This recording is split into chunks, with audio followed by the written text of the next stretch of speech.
So welcome back to Jam's Lego Studio, and this is long overdue, but this is going to be an overview of my display at Brickworld Chicago 2019. So here we're starting out with some of my fighters in an asteroid field I'd made, and over here is one of my bigger ones, kind of shaped like the Millennium Falcon, and there's going to be a more in-depth video on that one specifically.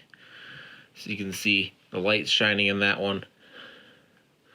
Then, well, we got a little shameless plug here, so don't mind subscribing. And here we have a couple more of the asteroids and a couple of my fighters. I really like how I built these asteroids, mainly using the basic bricks, mostly 1x2 bricks, specifically off the pick-a-brick wall. And here, coming soon, might be an animation of some of those fighters. So coming up, we're going to be on the Voyages Keep, my 7-foot-long giant black spaceship, and you can see all the dense detail on the front there, with the dishes representing some of like the power generators and like the shield generators going out to the front of the ship, and all the pipes detailing that, looking like they're powered.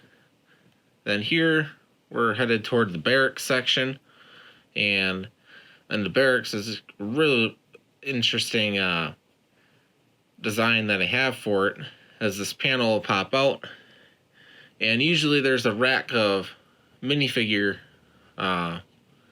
resting areas in there, but you can store about 80 minifigures in there as like they're sleeping on the ship. And I think when I shot this video, all the batteries died, so all the lights, unfortunately, are not on in the Voyages Keep. But here we have one of my favorite turbo laser designs that I did for the ship. And it's simply, I just really like the shape and how the barrels of it came together. And now we're going to be heading towards kind of the middle section of the Voyages Keep, where if you saw my display at Brickworld Chicago past summer, you know I had some issues assembling this together because it actually fell apart. But over here we're looking over the ramp area, and really like how I can lift the ramp up and down to show the troops coming off and or going into the ship if it were parked on the ground. But in this case, it's this kind of a fun little scene I put together to show it off. So now the next part here, we're going to be going toward the top. As you can see, some of the densely packed detail that I put in there, with the clips and the opening for the bar insert piece going across that for the most part. And on the top, you can see some of the satellite dishes, and those actually do rotate around really fast. And because they spin really fast, they call them the long-range scanners, because they sometimes spin around too fast and they'll actually fly off. And here we're taking a look at the command bridge section, which has all the communication arrays on top of it, along with some densely packed detail to look like all the arrays are powered. And then we get to the heavy weaponry section on top of the bridge area, protecting some of the more of the long-range satellites. And again, we have lots of densely packed greebling in there. And back to my favorite turbo laser design I really like. And then here you can see I could not finish assembling this because the way it had to be fixed, even bring up the whole ramp section has to be there, and that blocks the panels I would put there. And I didn't have any pieces fix that big of a mistake, so I had to leave that open in this case. But as you can see, it still looks pretty good as a display overall.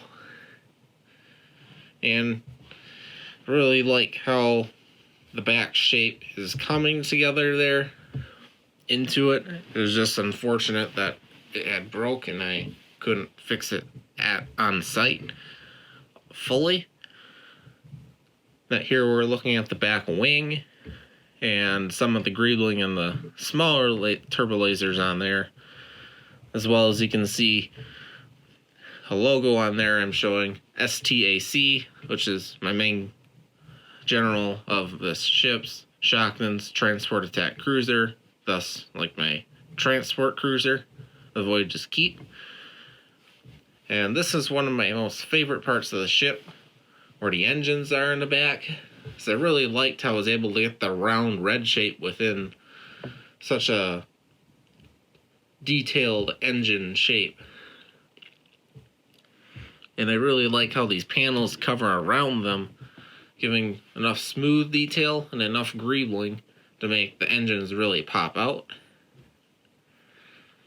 And now as we approach more of the middle of the back section for the engines, I have some slopes going up toward the bridge section, and I have some rear defense light turbo lasers in the back. And in the middle, as you can see, I have some of the wires that connect the middle engine's lights in there, so I can access the battery in the back.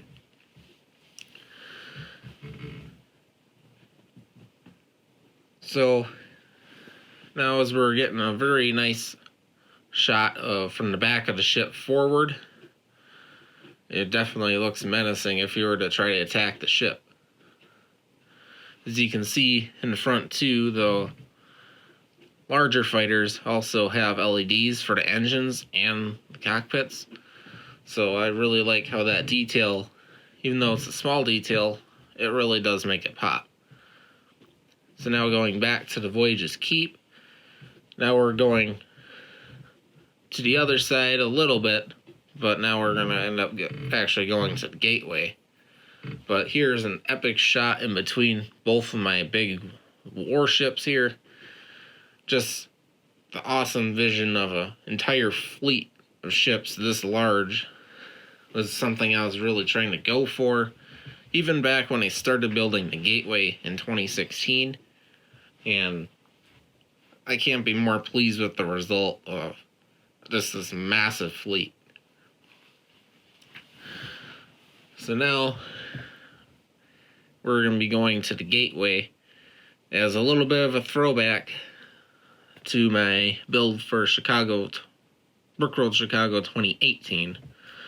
As you can see, even comparing both of the ships, the improvements just in the engine section alone on the Voyages Keep compared to the Gateway, even though it's still very cool,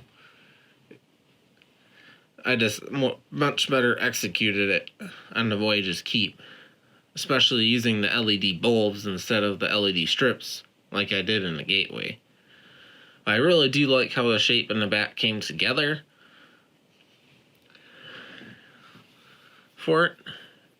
Lots of the smaller, densely packed engines do make an interesting look for the ship. And I did do an interesting engine design for it. So now we're looking at the command bridge of the Gateway. So you can see it's a little bit more open than the Voyages Keep, as you can see more of the crew in there trying to control the massive 13-foot long ship. But now we're going to take a second look at the side view of the engine.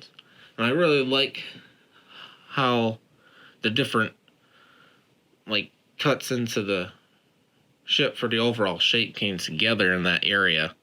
And again, if you haven't subscribed already for excellent MOCs and large builds of this magnitude, as well as lots of good small ones, please consider liking and subscribing. But as we continue with the Gateway, now we're going toward the hallway section, and we're on the top. We have lots of turrets and turbo lasers, and it's definitely not a good idea to attack this warship because of all those turbolasers. But now, past the hallway section, we're going toward the barracks section of the gateway, where I have more just beds laid down in there that can flip up and down. And as for the hangar that sits right above the barracks, those translate blue walls there are meant to be able to raise up. But unfortunately, I did have a small catastrophe with the hangar section on the way for transport due to just the natural wear and tear of bringing it from Wisconsin to Chicago and multiple other shows. So that one wasn't able to come fully together. Otherwise, I might have more issues in assembling the gateway and possibly even collapsing the gateway. But here we're approaching another section where I can lay my fighters on the inside of it and they can come out of the hangar doors. But here, because all the fighters are out in a battle like simulation, all my troops are guarding that. And below that hallway or fighter storage area, I have the war room, where I built this awesome hologram table to simulate the fleet of black spaceships that are in this fleet, and simulating when one were to get destroyed or vice versa. I really like how that came together. Of course, all these sections, you can actually fit the minifigures through to each one, so that's very critical as well, just to get the right feel for the build. And here we're approaching the shield generator section, where you can see the large tubes on your left there, and lots of different controls and everything like that. And as well as the section in the front, which is coming up, we have lots of details with those 4x4 radar dishes. And now toward the top, you can see like a big cut in the inside, so I can fit some turrets in there and blend the shape in there. And now we're getting to one of my other favorite parts of the gateway, which is the front. The front is just epic in how it comes together, using all 1x2 type pieces and bending them in a circle. And how this structure holds together is just simply amazing. And how there's a couple of plus beams on the inside, and the stand supporting on those plus beams directly actually keeps the curvature supported, which I found it was amazing, especially as it looks like it might just fall off, but it's actually somewhat stable, held on by a single axle. Now, as we're heading toward the end of the video here, I'm showing off the gateway's name tag I built, as well as the front of the gateway with all those translate blue elements simulating the ion cannon. And as for an overview of the whole setup.